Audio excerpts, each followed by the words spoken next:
Hello students, today I am going to start new chapter heat and thermodynamics. तो heat क्या है इसके बारे में हम पढ़ेंगे। तो सबसे पहली बात कि हम 9th क्लास में पढ़ चुके हैं कि कोई भी गैस है या वाटर है उसके मॉलिक्यूल्स में कुछ मोशन होता है। जैसे हम समझे क्या पढ़े हैं, जैसे एक कंटेनर है, इसमें पानी भरा हुआ है,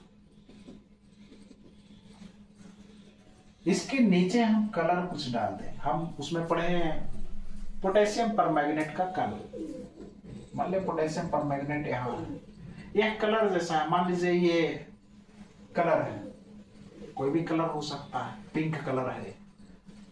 अब हम इसके बॉटम में हम कलर को रखे हैं, लेकिन कुछ देर के बाद देखेंगे कि ये कलर इस तरह से फैलना शुरू हो जाता है। फिर फैलते फैलते यह पूरे वाटर में फैल जाता है, अब पूरा वाटर पिंक पिंक हो जाता है।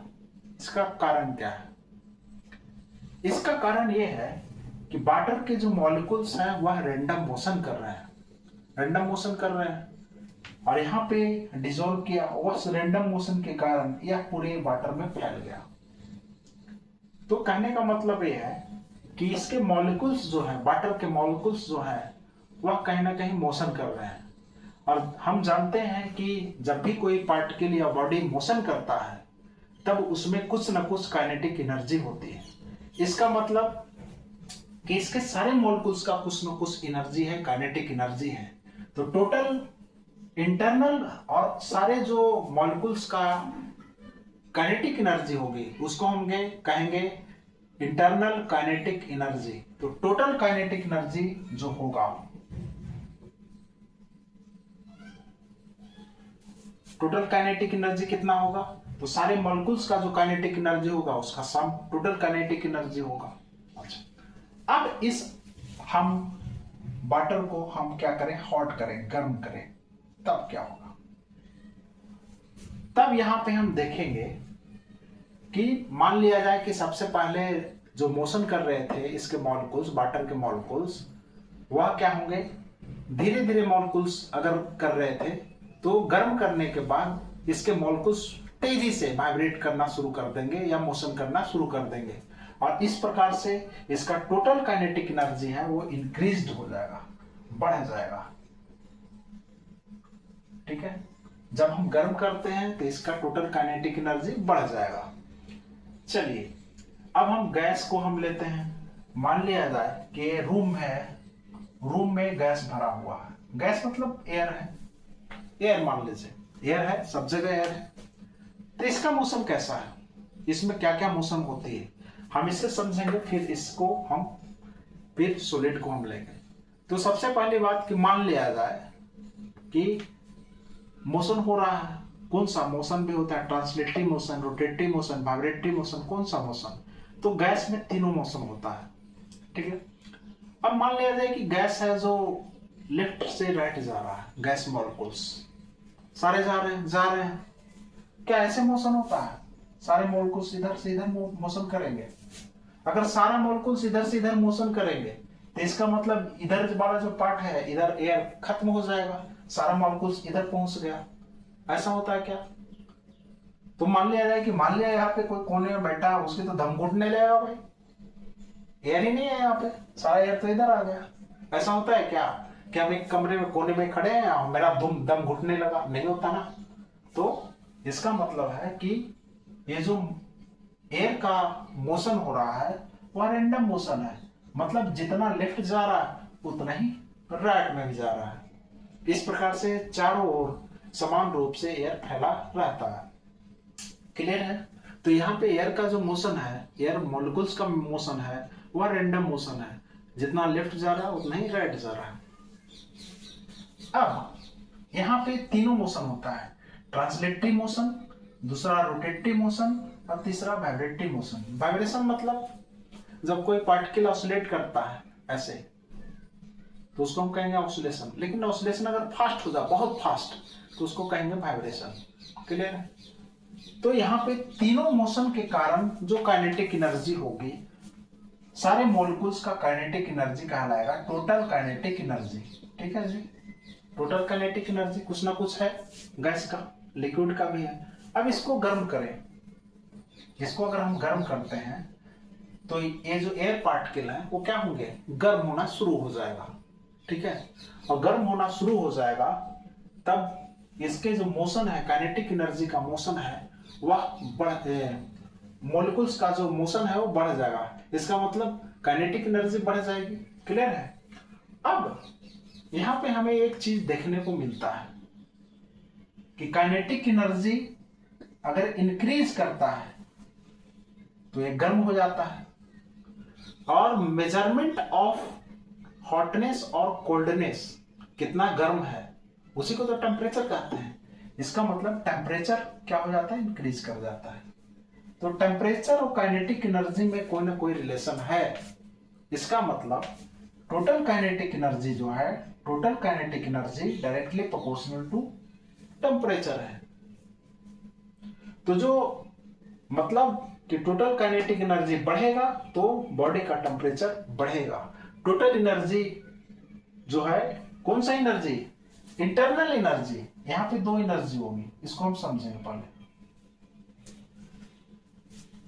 मान लिया कोई ऑब्जेक्ट है जिसका मास m है, आप लोग पढ़ चुके हैं, इसका वेलोसिटी v है, तो इसका काइनेटिक एनर्जी आप लोग साफ लिख देते हैं, हाफ mv²। ठीक है जी। अब ऑब्जेक्ट को और तेज से चलाओ, पहले ये धीरे धीरे चल रहा था, अब इसको फास्ट कर दो, क्या इसके टेम्परेचर इंक्रीज कर जाएंगे, नहीं करेंगे। तो ये कौन सा है एनर्जी भाई, ये भी तो काइनेटिक एनर्जी है। तो ये एक्सटर्नल काइनेटिक एनर्जी है, और हम किसकी बात कर रहे हैं, हम बात कर रहे हैं इंटरनल काइनेटिक एनर्जी की। तो जब इंटरनल काइनेटिक एनर्जी किसी भी बॉडी का इंक्रीज होगा तो उसका टेम्परेचर इंक्रीज होगा। क्लियर हुआ। तो यहां पे इंटरनल काइनेटिक एनर्जी और टेम्परेचर में एक रिलेशन है, दोनों के इंटरनल काइनेटिक एनर्जी बढ़ेगा तो टेम्परेचर बढ़ेगा। Total kinetic energy is responsible for temperature. Temperature क्या है, तो डिग्री ऑफ हॉटनेस और कोल्डनेस इज कॉल्ड टेम्परेचर। ये आप लोग पढ़ चुके हैं, सेम डिफिनेशन है। डिग्री मतलब मेजरमेंट, कितना वो हॉट है, कितना वो कोल्ड है, और वह मेजरमेंट कहां से मिलता है, टोटल काइनेटिक एनर्जी के ही डायरेक्टली प्रोपोर्शनल होता है। अब टेम्परेचर को मेजर करने के लिए बहुत सारे पैरामीटर्स हैं, है ना, तो उसको हम पढ़ेंगे। एक चीज है, अभी समझ में आ गई बात।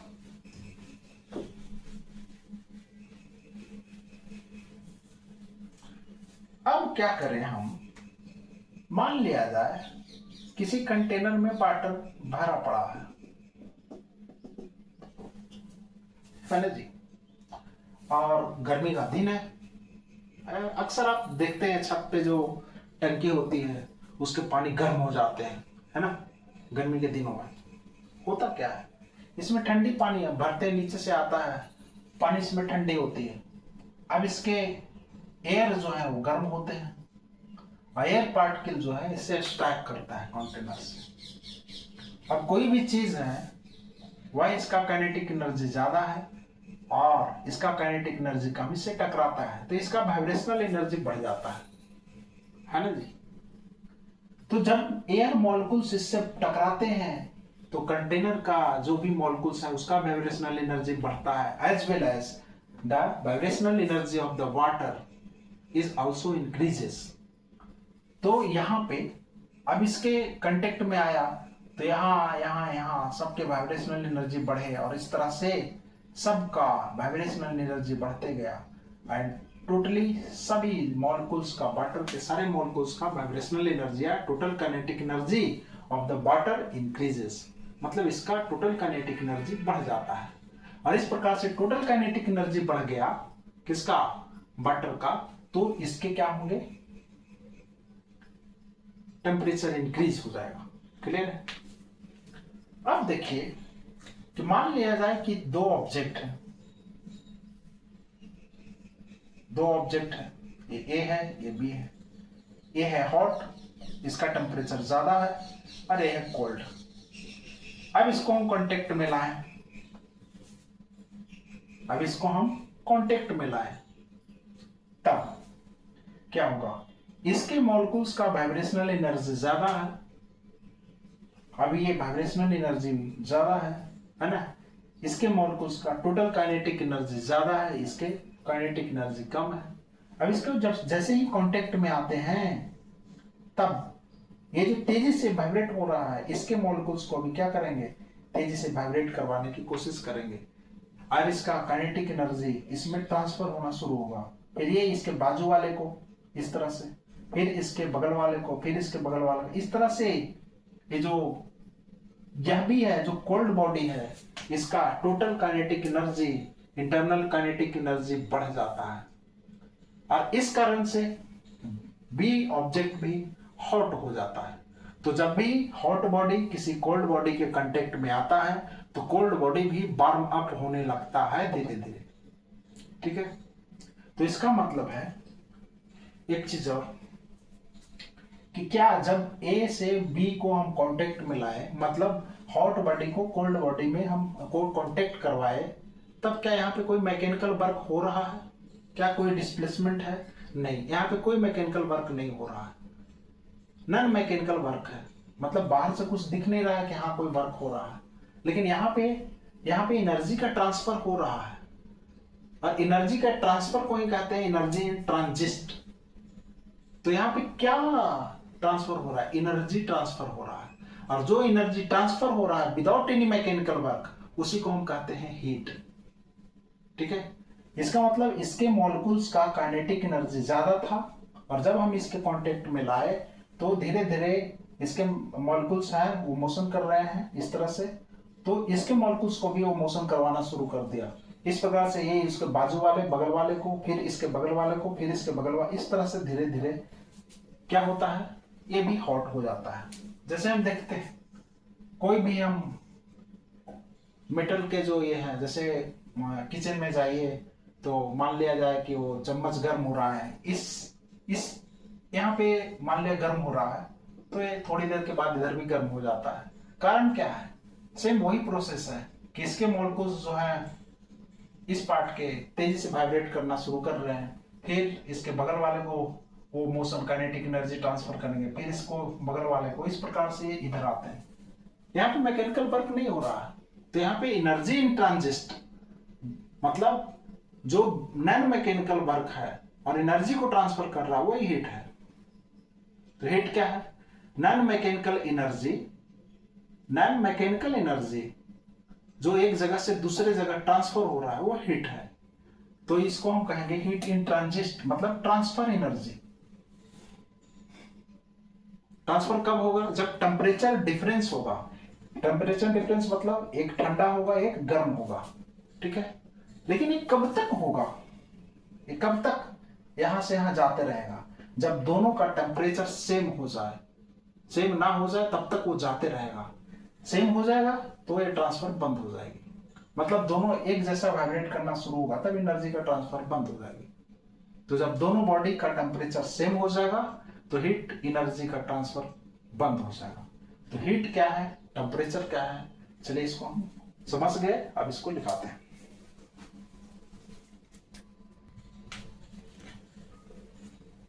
तो यहां देखिएगा, being a hot body contact with a cold body, मतलब किसी हॉट बॉडी को कोल्ड बॉडी के कांटेक्ट में लाते हैं, then cold body warm up, मतलब जो ठंडा बॉडी है वह गर्म होना शुरू हो जाता है, and hot body cold down, और जो गर्म बॉडी है वो ठंडा हो जाता है। तो यहाँ पे जो चीजें हैं कि वह किसके कारण हो रहा है? इंटरनल एनर्जी का ट्रांसफर हो रहा है। तो the internal energy of cold body क्या होता है? डिक्रीज होता है। इंटरनल एनर्जी कोल्ड बॉडी का क्या होगा? इंक्रीज होगा। यहाँ पे कोल्ड बॉडी का इंटरनल एनर्जी इंक्रीज होगा और जो गर्म बॉडी है उसका इंटरनल एनर्जी डिक्रीज होगा। कब? जब हम कोल्ड बॉडी और हॉट बॉडी को कांटेक्ट में लाएंगे। और यहाँ पे जो प्रोसेस हो रहा है, यह जो प्रोसेस हो रहा है, ट्रांसफर ऑफ एनर्जी हो रहा है, वह मैकेनिकल नहीं है, नॉन मैकेनिकल एनर्जी है। मतलब यहाँ पे मैकेनिकल वर्क नहीं हो रहा है यहाँ पे। तो the energy transfer from hot body to cold body, मतलब हॉट बॉडी से कोल्ड बॉडी में जो एनर्जी ट्रांसफर हो रहा है विदाउट एनी मैकेनिकल वर्क, उसको हम क्या कहते हैं? हीट कहते हैं। नोट कीजिए इसको। जब ए और बी थर्मल इक्विलिब्रियम में है, इसका मतलब क्या है कि ए और बी जब दोनों कांटेक्ट में आते हैं तब ए और बी के बीच एनर्जी का, इंटरनल एनर्जी का ट्रांसफर नहीं होता है। इसका मतलब दोनों के जो मॉलिक्यूल्स हैं उसका काइनेटिक एनर्जी जो है वह सेम है, तब यहां से यहां जो एनर्जी है वो ट्रांसफर नहीं होगा। उसी प्रकार से मान लिया ए और सी क्या है, थर्मल इक्विलिब्रियम में है, मतलब यहां से और यहां ट्रांसफर नहीं हो रहा है एनर्जी। जब दोनों को कांटेक्ट में लाते हैं, दोनों का इंटरनल एनर्जी सेम है, तो एनर्जी का ट्रांसफर नहीं होगा, मतलब हीट ट्रांसफर नहीं होगा। तो जब ए और बी थर्मल इक्विलिब्रियम में है और ए और सी थर्मल इक्विलिब्रियम में है, तो बी और सी क्या होगा, ये दोनों भी थर्मल इक्विलिब्रियम में होंगे।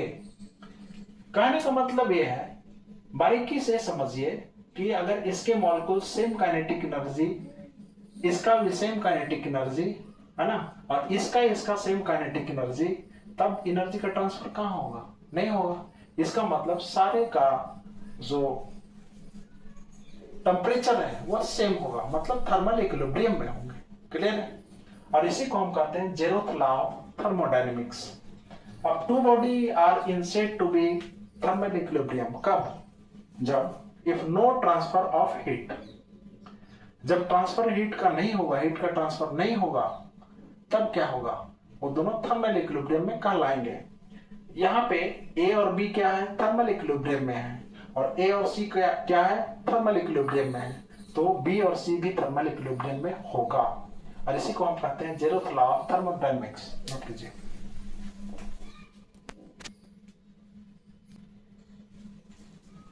अब है टेम्परेचर जो टोटल एनर्जी है, टोटल इंटरनल एनर्जी किसी भी ऑब्जेक्ट का, वह डायरेक्टली प्रोपोर्शनल किसके होते हैं, टेम्परेचर के। तो और जब टोटल काइनेटिक एनर्जी बढ़ेगा किसी भी ऑब्जेक्ट का, तो उसका टेम्परेचर बढ़ेगा।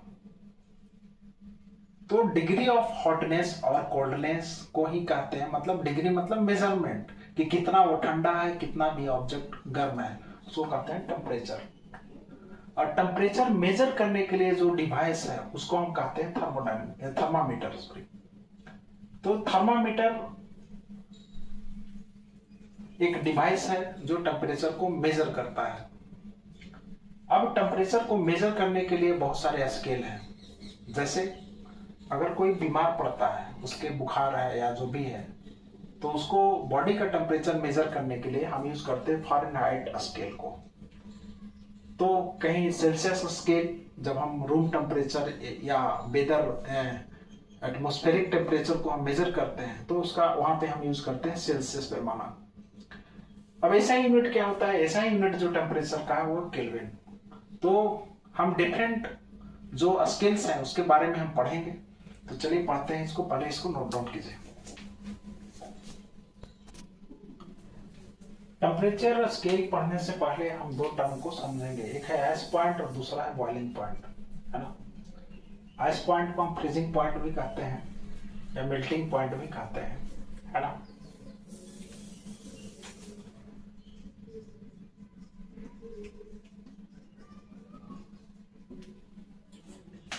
अब हम नॉर्मली कह देते हैं कि जिस टेम्परेचर पे आइस जो है वो मेल्ट करना शुरू करता है उसको हम क्या कहते हैं, उसको हम कहते हैं आइस पॉइंट। लेकिन यह डेफिनेशन गलत है।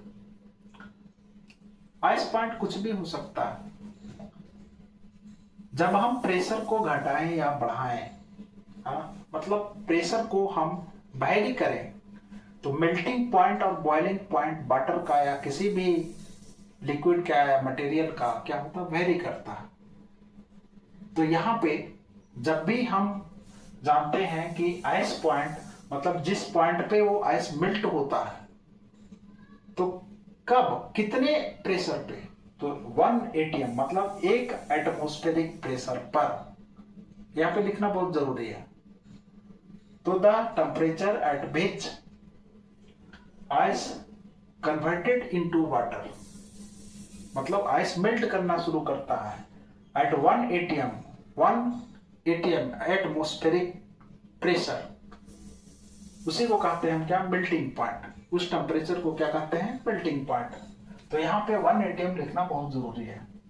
अब बॉइलिंग पॉइंट क्या है, तो जिस टेम्परेचर पे वाटर है जो बॉयल करना शुरू करता है 1 एटीएम पे, 1 एटमॉस्फेरिक प्रेशर पे, तो उसको हम क्या कहते हैं, उस टेम्परेचर को बॉइलिंग पॉइंट कहते हैं। अब हम स्केल देखेंगे।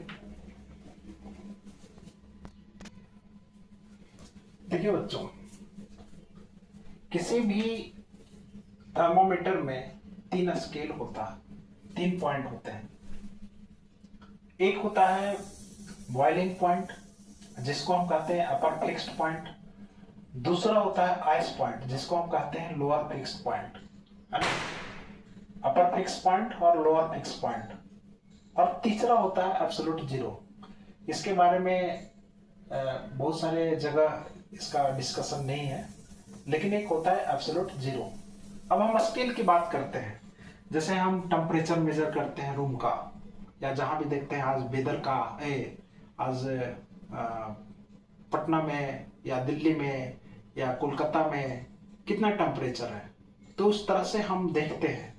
तो टेम्परेचर कितना है, तो डिग्री सेल्सियस में है कि आज टेम्परेचर बहुत ज्यादा है, 36 डिग्री सेल्सियस है, तो ये हो गया सेल्सियस स्केल। अब दूसरा, जब भी हम डॉक्टर के पास जाते हैं तो हमारे बॉडी का जो टेम्परेचर मेजर किया जाता है वो फॉरेनहाइट में किया जाता है। जैसे 98 डिग्री से ज्यादा हुआ तो अरे तेज बुखार है ना। तो यहाँ पे है फॉरेनहाइट स्केल, और तीसरा स्केल है केल्विन स्केल। तो यहाँ पे अगर हम फिक्स पॉइंट की बात करें तो अपर फिक्स पॉइंट जो होता है इसमें होता है 100 डिग्री सेल्सियस, है ना, और लोअर फिक्स पॉइंट कितना होता है, 0 डिग्री सेल्सियस। उसी प्रकार से अगर फॉरेनहाइट स्केल में देखें 212 डिग्री फारेनहाइट ये होता है, और लोअर फिक्स पॉइंट कितना होता है, 32 डिग्री फारेनहाइट होता है। क्लियर है। अब केल्विन में देखें तो 373.15 डिग्री फारेनहाइट होता है, और लोअर फिक्स पॉइंट होता है 273.15 डिग्री, सॉरी फारेनहाइट नहीं, केल्विन, केल्विन होगा। ठीक है। अब हम एब्सोल्यूट जीरो की बात करें तो सेल्सियस स्केल में एब्सोल्यूट जीरो होता है 273 डिग्री माइनस में, -273 डिग्री सेल्सियस। फारेनहाइट में होता है अबाउट 470 डिग्री माइनस में फारेनहाइट, और ये होता है आपको 0 केल्विन। 0 केल्विन के कारण ही इसको क्या कहते हैं, सारे को हम एब्सोल्यूट जीरो कहते हैं। अब इसके लिए और भी डिस्कशन है तो उसको हम बाद में करेंगे। चलिए ये देखिए,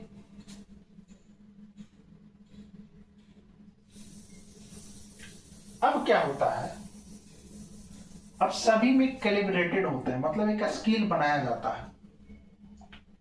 स्केल होता है, इसमें टोटल जो स्केल है वह कितने होंगे, 100 - 0 मतलब 100 पार्ट होगा इसका बना हुआ। इसमें देखिएगा 212 -32 के जो 180 बना हुआ होगा, इसमें कितना होगा, तो 100 बना हुआ होगा। क्लियर है। अब मान लिया जाए कि किसी भी बॉडी का टेम्परेचर हमको ये है, हम तीनों डिफरेंट स्केल से हम मेजर करते हैं, तो एक ही बताएगा, अलग अलग बताएगा। तो सेल्सियस स्केल में मान लिया जाए C बता रहा है, तो फारेनहाइट में मान लिया F बता रहा है, और केल्विन में मान लिया जाए K बता रहा है। तो हमें तीनों का जो रिलेशन है वह कैलकुलेट करना है। तो आइए इसको हम समझते हैं।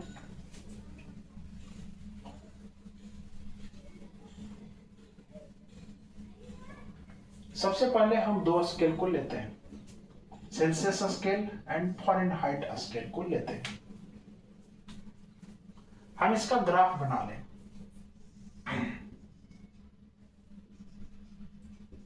इधर फारेनहाइट और इधर सेल्सियस।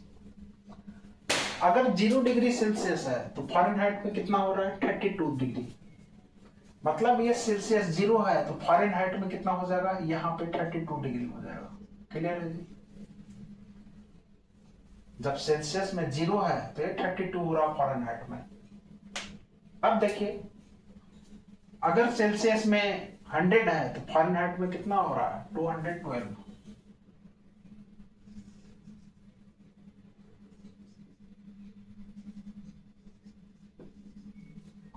सेल्सियस में अगर 100 है तो फ़ारेनहाइट में कितना हो रहा है?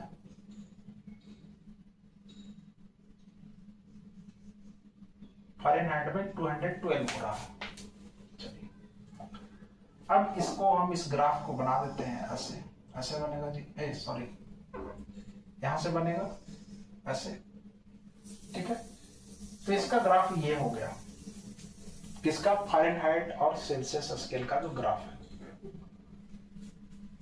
अब इसको, इसके पैरेलल हम एक लाइन खींच देते हैं। अब ये देख लीजिए, ये जो डिफरेंस है ये कितना हुआ? ये यहां से यहां तक है कितना? यहां देख लीजिए, ये 212 है ना जी, ये टोटल। और इतना कितना है? ये है आपका 212 है, ये यहां से यहां तक 212 है। और इसको देख लीजिए, ये कितना है? 32 है। सबसे पहले इसको नॉमिनेट कर दीजिए, ज्यादा बेहतर होगा। इसको कर दीजिए ए, ये बी और ये सी। तो यहाँ पे BC कितना हो जाएगा? 212 माइनस 32 इक्वल टू, इसको हम सब्सट्रैक्ट करेंगे तो 180 आएगा। क्लियर? अब देख लीजिए, मान लीजिए कि फ़ारेनहाइट स्केल में हमको मेजर करना है और टेम्परेचर बॉडी का आ रहा है F, और फिर सेल्सियस स्केल में उसी बॉडी का टेम्परेचर अगर मेजर कर रहे हैं तो वो आ रहा है C। ठीक है जी, मतलब फ़ारेनहाइट में यहां और सेल्सियस में कहीं यहां दिखाएगा। ठीक है, क्लियर है? अब इस पॉइंट को भी थोड़ा सा शो कर ले। ए पॉइंट है मान लिया डी और ए ई। तो हम इस ट्रायंगल में देखें, ट्रायंगल ए बी सी में, है ना? देख लीजिए, ये एंगल इक्वल होगा क्योंकि ये और ये पैरेलल है। फिर ये एंगल और ये एंगल इक्वल हो जाएगा, 90 डिग्री है। क्लियर है जी? तो थर्ड एंगल कॉमन है, तो ये ट्रायंगल छोटा वाला और ये बड़ा वाला ट्रायंगल क्या है? सिमिलर है। और सिमिलर ट्रायंगल में हम जानते हैं इस स्केल को हम मेजर हटा रहे हैं।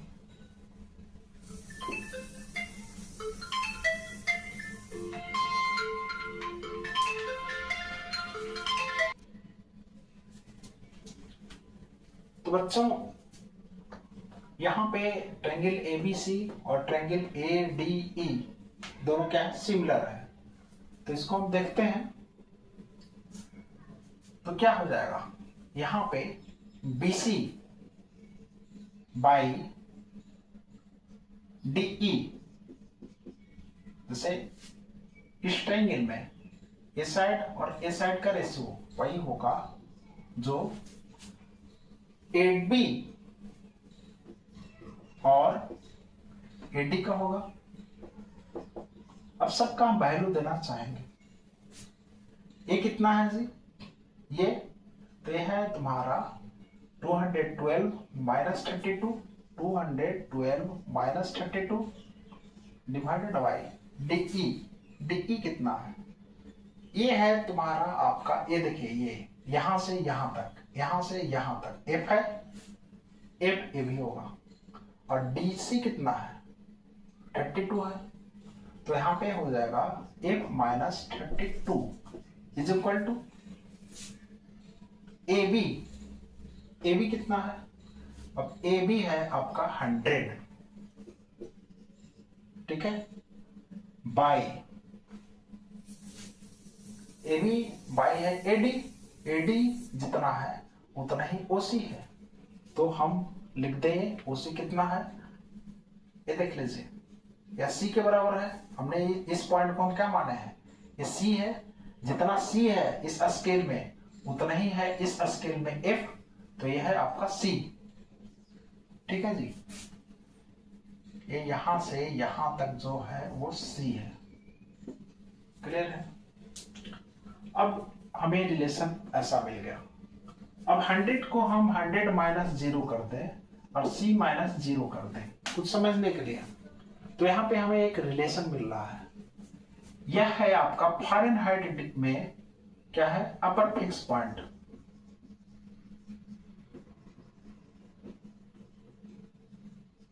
माइनस 32 है लोअर फिक्स पॉइंट,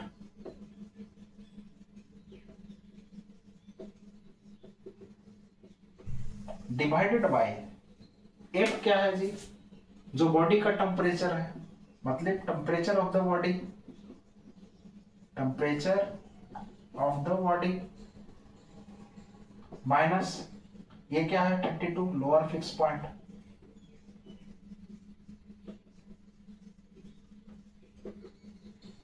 और ये हो जाएगा आपका कांस्टेंट। मतलब कोई भी स्केल में लीजिए कन्वर्ज कर रहे हैं तो कांस्टेंट होगा। मतलब इसमें भी है अपर fix point minus lower fix point minus body of temperature minus lower fix point, ये आपका कांस्टेंट हो जाएगा। तो ये रिलेशन हमको मिला फ़ारेनहाइट और सेल्सियस स्केल में।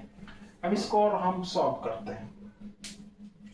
तो यहाँ पे देख लीजिए 212 माइनस 32 180 हो जाएगा, divided by F minus 32 is equal to ये 100 हो जाएगा बाई सी हो जाएगा। इसको नोट कीजिएगा आप लोग।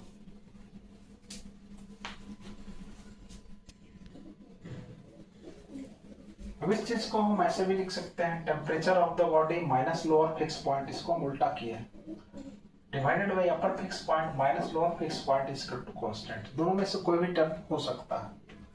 अब यहाँ पे देख लीजिए, इसको हम ऊपर कर दिए हैं एफ माइनस 32 और इसको ऊपर कर दिए हैं।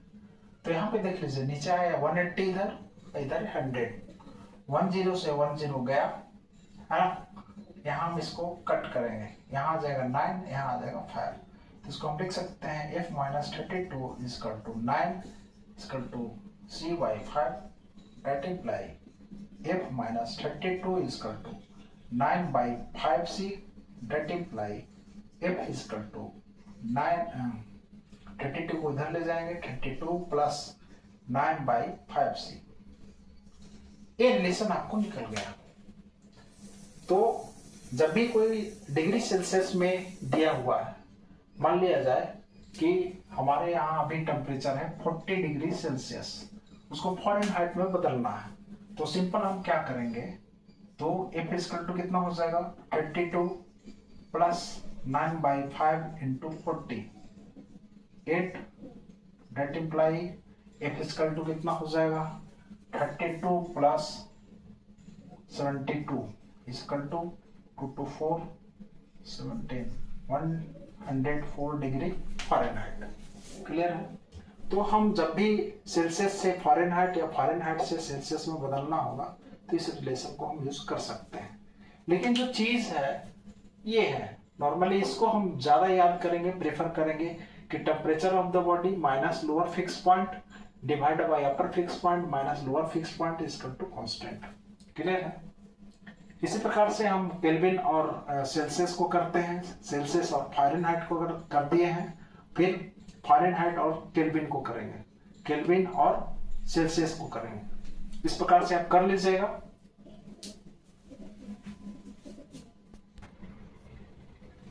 अब यहां पे देखिए, अब फ़ारेनहाइट में जो लोअर फिक्स पॉइंट और अपर फिक्स पॉइंट का बीच का जो डिफरेंस है वो 180 है।